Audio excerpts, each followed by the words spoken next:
দরজা খোলো। কে বলছেন? আমি থানার বড় বাবু বলছি।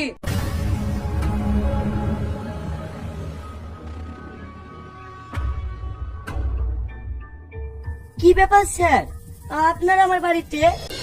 আমার কাছে ইনফরমেশন আছে এই বাড়িতে একটা মেয়ে আছে, তাড়াতাড়ি ওকে বের করুন। না না স্যার, আমি এই বাড়িতে একাই থাকি। এই বাড়িতে কোনো মেয়ে নেই তো। আপনি সত্যি বলছেন এই বাড়িতে কোনো মেয়ে নেই? হ্যাঁ স্যার, আমি সত্যি বলছি, এই বাড়িতে কোনো মেয়ে নেই। আপনি একটা সম্মানীয় লোক, আপনাকে আমি বিশ্বাস করলাম।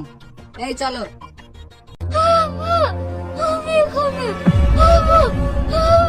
কি ব্যাপার, ঘর থেকে মেয়ের হাউস পেলাম না? ম্যাডাম তাড়াতাড়ি ঘরটা চেক করেন তো। স্যার তাড়াতাড়ি এদিকে আসেন। আপনি দাঁড়িয়ে দাঁড়িয়ে কি দেখছেন? তাড়াতাড়ি ওর হাত পা খুলে বাইরে নিয়ে আসুন। বলুন আপনি কি বলবেন? স্যার আমাকে বাঁচান, নাহলে শয়তানটা আমাকে মেরে ফেলবে। তুমি কেন মরবে? মরবে তাই ভদ্রলোকের মুখোশ পরা শয়তানটা। স্যার, আপনার কোথাও ভুল হয়েছে। আমি এই মেয়েটিকে কিডন্যাপ করিনি, ও আপনি আপনি এসছে। আবার মিথ্যে কথা বলা?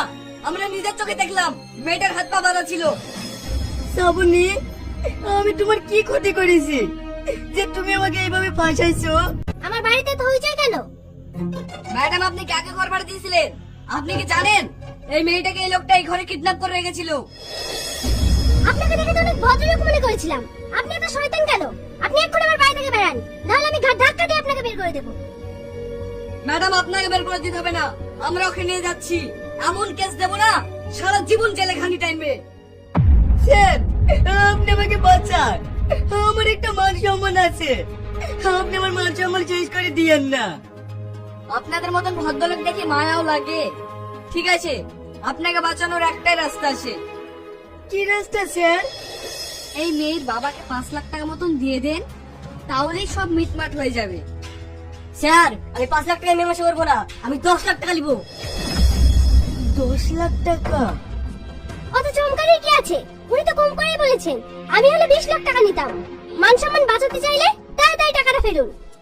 ঠিক আছে ম্যাডাম, আমি 10 লাখ টাকা লাইছি। এই নেন স্যার 10 লাখ টাকা। আমাকে দিচ্ছেন কেন? মেয়ের বাবাকে দেন। আর হ্যাঁ, এরকম কাজ যেন আর দ্বিতীয়বার না হয়, নাহলে আপনার কপালে অনেক কষ্ট আছে। এই চলো সবাই।